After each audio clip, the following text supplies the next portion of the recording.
We have a freshly tar covered tractor.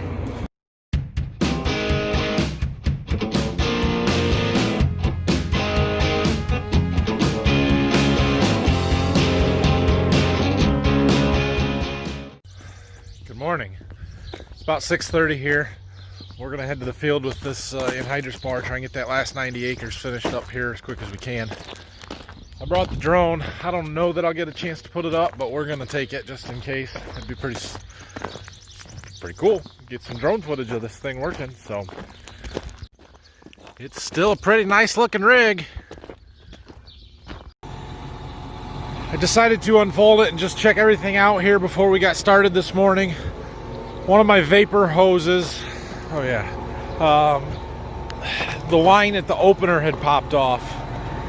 This one right here, it wasn't hurting anything or making it not work. It didn't plug up, but it was just, instead of putting it in the ground, it was just blowing out on top of the ground. It was so dark and dusty last night, I never would have been able to see that from the cab. So that's kind of why I just wanted to check and make sure that everything was still working right.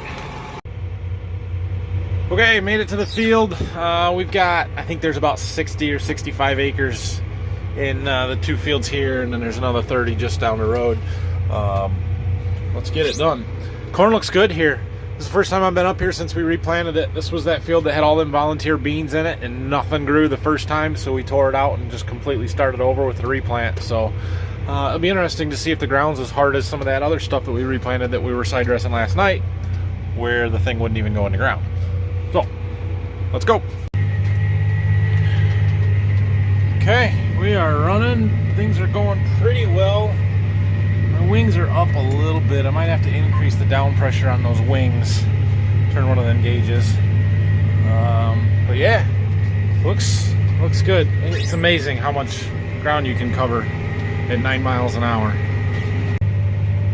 I played with some settings here, and I've got it working better, actually, quite a bit better. And it wasn't bad before, but my outside rows were smoking off a little bit, leaking. So I looked some stuff up in the manual, which did not come with the machine. There's a holder for it, but it's not in there. So I looked it up online to check and see what the recommendations were on some settings, and I changed a couple of things, and now it's working better. One of the things I changed was that caster wheel there. It pivots around, and it can go either where I've got it now or the next row in towards the center of the machine.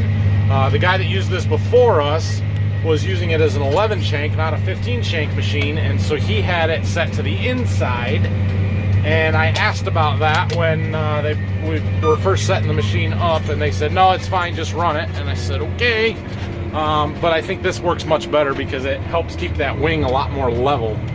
And when I had it in, the outside would get sort of high and out of the ground, and I think that's why it was leaking more. So I did that on both sides, and I also adjusted the downforce on those closing wheel frames.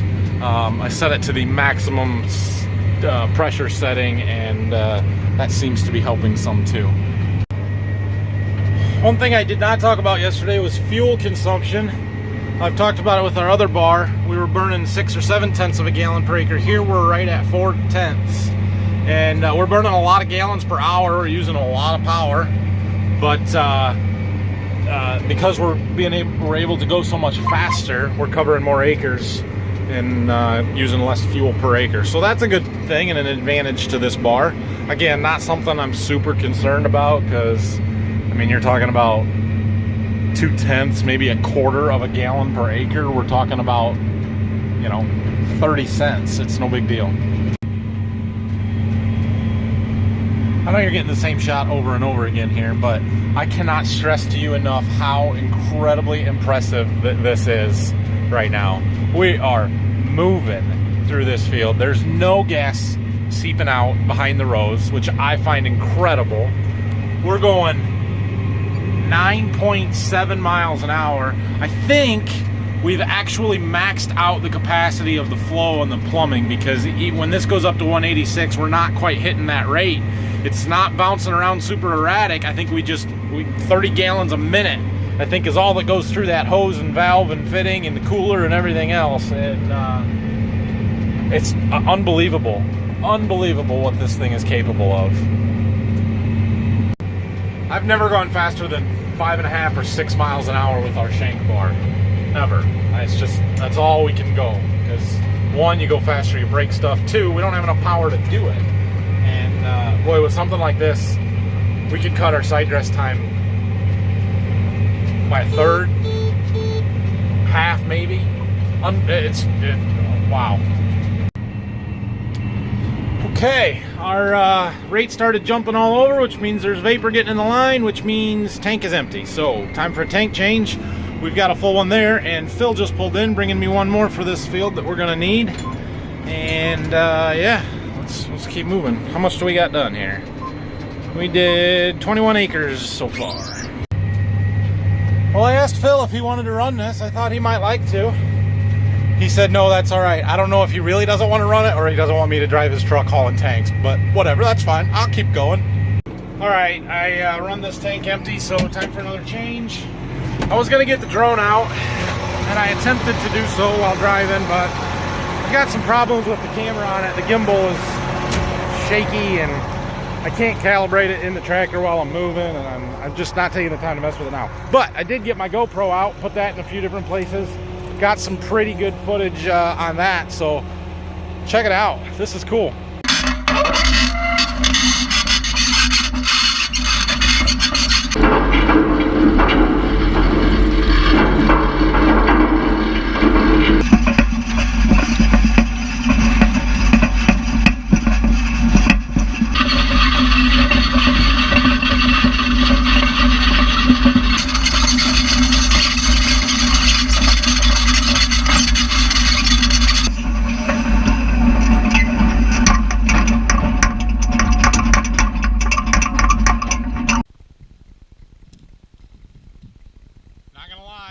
Makes me a little nervous.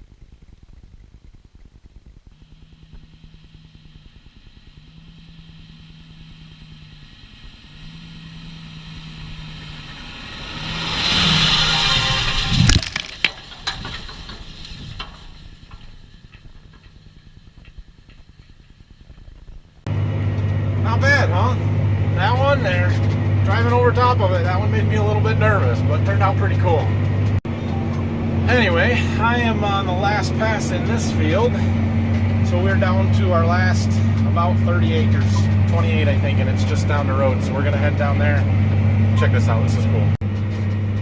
See that number right there? 40.2 acres per hour average in this field. Wow, that's awesome. Moving right along here. Oh man, this thing is impressive. I'm really glad I ran this today again and got to do this field over here, because it's really eased some of my concerns that I had after some of the trouble yesterday with the rate stuff, because that has locked on and run perfect all day. And also this ground tends to be pretty hard too, and it has not had any trouble staying in the ground like we did last night, so that's a good thing. This tank is just about empty. And so as soon as it is, we'll switch. We got another one over there, and then we'll finish this. There won't be much left. I bet I've only got 10 acres or so left now. Come on. There. Yep, 9.8. Okay, well, I know I was just changing tanks, but we're done. Phil jumped in and rode with me while I finished up the last 7 or 8 acres here. So we just dropped the tank that we finished with. That one's still, I don't know, 3/4 of the way full or so. I'm gonna set this bar in the ground in something that we've already done just to drain the system and empty everything out. And then we're gonna head back to the farm. We're gonna do a quick walk around of it, review likes, dislikes, things that I noticed on it. Then we're gonna get it unhooked for the next guy. I made it back to the farm here. Let's go over this John Deere 2510H high-speed anhydrous applicator. Let's talk about what we liked on it. First and foremost, it is fast. You can pull this thing 8, 9, probably even 10 miles an hour. I don't think I ever made it to 10, but I made it close. And you can cover acres in a hurry. That's a really awesome thing when we're trying to side dress and we have tight windows. Another thing that I like is that they're not running a shank through the ground, and so we don't have the trouble with rocks as much as we do with our shank bar. You know, these blades will roll over rocks rather than break off when they hit them. Also a very good thing. It folds very nice. It's smooth, it's fast, and it's low transport height. I really like that compared to our bar. Our bar is quite tall, and you got to be very careful going down the road not to rip electric wires down. I really like this rear hitch. It's heavy duty and it's low to the ground, so you don't have to lift the wagon tongues up nearly as high as with our other bar. I like the ease of adjustability on the openers for the depth here and for the closing wheel pressure. This system seems to work really good. I was unbelievably impressed with how good of a job it did sealing the nitrogen in the ground. I fully expected for there to be some seepage, some leaking and stuff, and there was hardly any, just a little bit, mostly in this row right behind the outside dual tire. And the reason for that is because that row is super compacted. We've got, you know, we've had the planter, tractor, planter, and fertilizer cart go down that path, the sprayer in some of them, the planter a second time in a lot of this, and then the anhydrous applicator. So there's been a lot of wheel traffic in that exact same track, and the fact that that one leaks a little bit is not a big deal. It's not any worse than it is with our shank machine. In fact, I would say the rest of the rows were better, which is, I was not expecting that at all.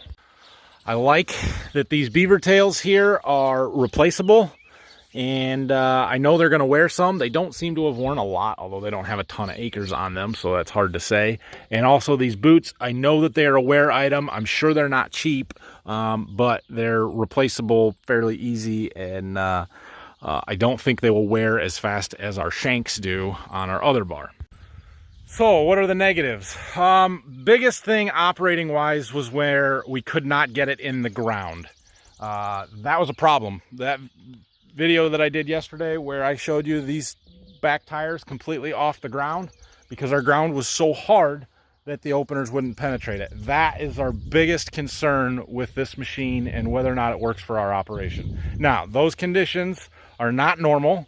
They're the exception rather than the rule, and they're also, the corn there was crappy anyway, so it is what it is. But it would be nice to be able to get that shank through, or that opener and the anhydrous in the ground. I don't know if it's a super positive or a negative one way or the other, but this bar is very heavy. It's a little bit of a negative from the standpoint of it will throw the tractor around. When I was turning on the ends, there was times when I could feel the back end being pushed, and also going down the road, especially when I was bringing it home the first day. Once I tightened up some of the slop and the 3-point arms and the sway bars and stuff, that wasn't so bad. But it definitely, you know, it is there, and you got to be on your toes and paying attention to make sure that it's not doing something that you don't want it to. Obviously, I had some trouble with the rate control side of stuff and that cooler there. We got that fixed. That's not the fault of the bar. That's the fault of the liquid system. And, you know, I won't hold it against it because I was able to fix it. There are some things that I would do differently if I had plumbed this from the very beginning, but it worked for no more than we were doing with it. I don't like this. This hose here spews out hydraulic oil. I don't know, it must be a pressure relief or a bypass or something, but it gets all over. I don't like that at all. I also don't like how on this particular bar, there's no pressure gauge on the distributor here. We have those on ours. That's something that I would add. About the first thing I would do if we buy one of these is put one of those pressure gauges on there, because it's just, maybe it's just a comfort thing for me, but yeah, I would want one of those. Overall impressions, man, I really liked it. We covered a lot of acres in a hurry. I did almost 300 acres with this. I think it said 288. And we started afternoon yesterday. It's noon now. So in 24 hours, plus that includes all the setup time, all the time that I spent messing around with that rate controller, and me going home and sleeping. So, man, awesome bar for what it is. And man, I would love to have one. They're pricey. This one is used. I believe it's a 2013 model, and they're asking about $60,000 for it. So I don't know. We're kind of got to have that discussion between this bar and our shank bar or a shank style bar as to what we want to do, and if we're going to upgrade, which one we want to upgrade to. Or yeah, a new shank bar is going to cost us $50,000 or $60,000, and you know, for new versus used, they're about the same money. A new one of these, I don't have hard numbers, but I would assume with the liquid system and everything on it, you're probably going to be pushing $85,000, maybe $90,000. They're not cheap. So that's my walk around on that. If any of you have any questions about it, please let me know. I'd be happy to answer them and try and give you any more thoughts and opinions that I can. But yeah, overall, I'm super impressed by it. I would also like to take a second to really thank the John Deere dealer. This one does not come from our normal John Deere dealer who we work with a lot. It came from a neighboring dealer to the south here, Kenfeld Group. Thank you to Kenfeld Group for allowing us to try this bar out and see how it did on our acres. Especially to Joe and Scott for coming out and helping me get set up and being the contacts on that. I really appreciate that. You know, this had nothing to do with YouTube. They probably don't even know that I make YouTube videos and that I'm putting this on the internet for them. So, you know, it's not that related. It was just they saw an opportunity to give us a shot to try it, and yeah, that was super generous of them, and I really appreciate, especially how quickly everything came together there when we needed it. So now that we're done with this, I'm going to fold it up and I'm going to get it unhooked from our tractor. Another neighbor is coming to get it at some point. I thought they were going to come today, but now it sounds like maybe not. I don't know. Either way, we're done with it, so I'm going to unhook it, and then whenever they're ready to come and get it, they can come and hook onto it and go try it on their corn. This bar is a little bit more difficult to hook up. They don't want you to use a quick coupler on our 3-point hitch because of trying to eliminate as much slop as possible. So it's got these pins, and they're held in with roll pins, which is fine, but they're a pain to get in and out to hook it on and off. There should be a quicker way to remove a clip, at least on one side of that, so you can get the pins in and out. One other thing that I do really like, though, these stands are awesome. Fold up out of the way nice, and they're easy to put down. Them are really good. Okay, I got her unhooked. We got to take the tractor around, put our quick coupler back on so we can go get our bar.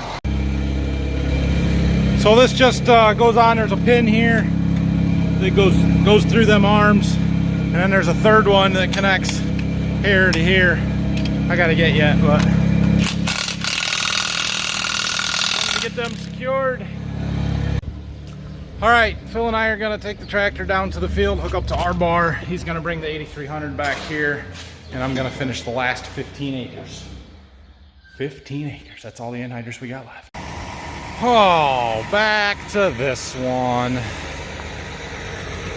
But look, the wing is on and straight, and that's a good thing. So we have new pipe and plates welded in there. Guy did a nice job. It looks good. It looks like this ear here got tweaked a little bit, shall we say, and it's a little wide, but it'll work. And yeah, the front one, same thing. All welded up and ready to go. It's not really any heavier than it was originally. It's basically exactly what was on there originally. These plates may be a little bit heavier. We will probably cap these with another half piece of pipe or whatever, just to give it some more strength. But we've got 15 acres to do. That'll work to get it done. That's brand new metal. It's not fatigued. It's not stressed. It hasn't been beat on for 11 years. So we're gonna get this done and finish it up.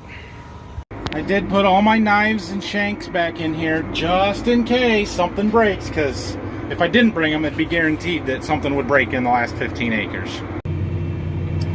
We're not going to attempt this at 8 miles an hour. Nope, not happening. We'll putter along here at 5.5. finish our field. The good thing is this is the last tank. We don't have to switch tanks again. See that little red thing on that valve that moves right there? Tells me when the valve is open or closed. It's a pretty handy little thing to have. That John Deere bar did not have those, although they could be added pretty easily. Well, that's this field. Jump across the bridge and we got 6 more acres. Well, the one round here that grew the first time didn't get replanted. Looks really good. See that little triangle? That's all we got left.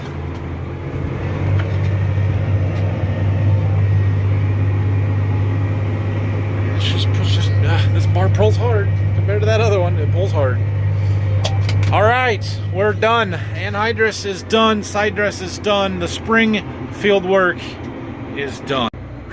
It sure feels like it's been a long spring, but I think the fact that I had to plant a third of the corn twice makes it feel that way. If that would not have happened, boy, it would have been a nice, quick, easy spring. So, it is what it is. I'm gonna fold this up, head back to the farm, and I don't know what else is going on today. Dad was finishing up spraying. He was spraying beans down to Berkey. He's got some more to do up here yet. We're not quite done with that, but almost done. And next week is going to be cleaning up equipment, I think, and get our combine home.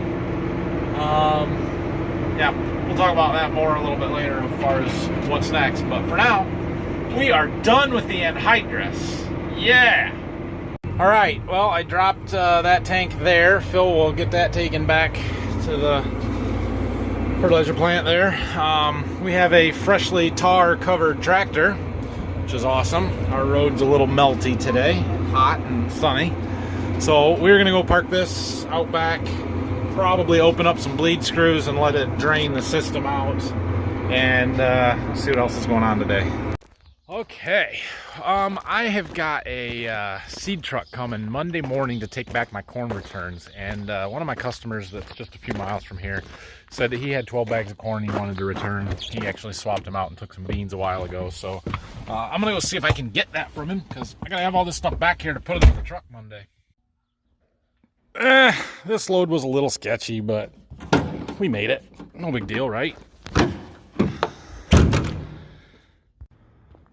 Okay, I got that unloaded and was just sorting some of this stuff out, making sure I got it all ready to go back on the truck on Monday.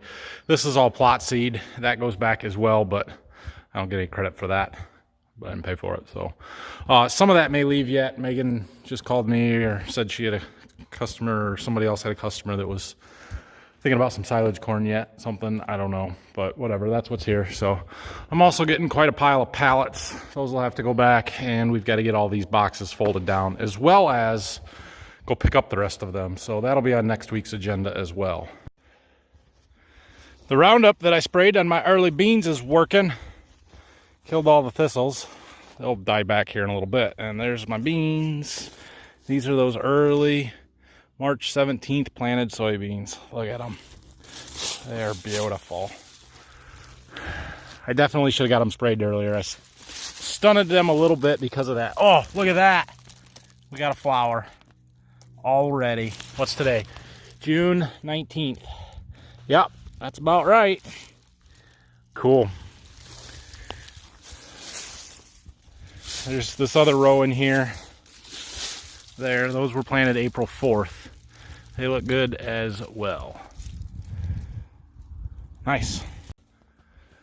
Corn plot is growing. Certainly got hurt by some of that water, but not bad enough that we needed to replant it. May have compromised the data a little bit, but it's still there to get a look at the different hybrids and visual compare and contrast stuff. So, and the bean plot actually came out of that rain pretty well, out of the flood. But everything's to the point where it needs a drink now.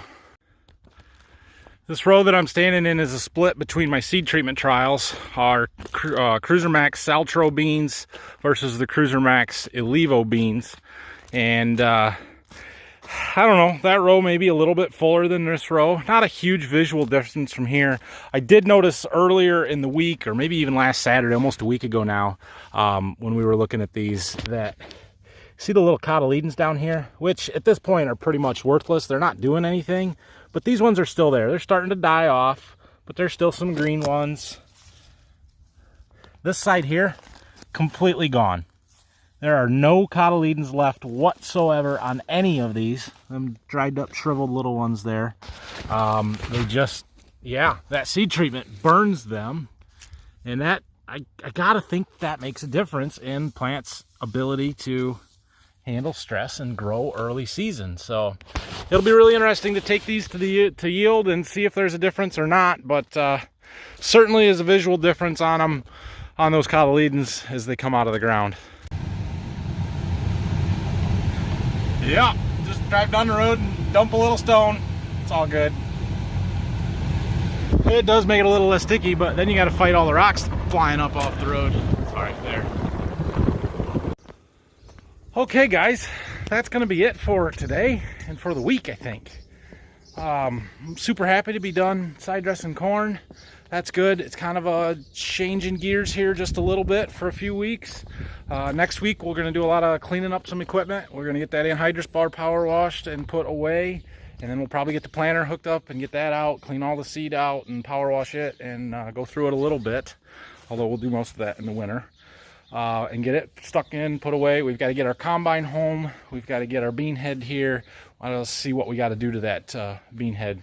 I don't know if we need new draper belts or not, but they were getting sort of worn. So we may run wheat with it and then change them. We may do it now. I don't know. We'll see.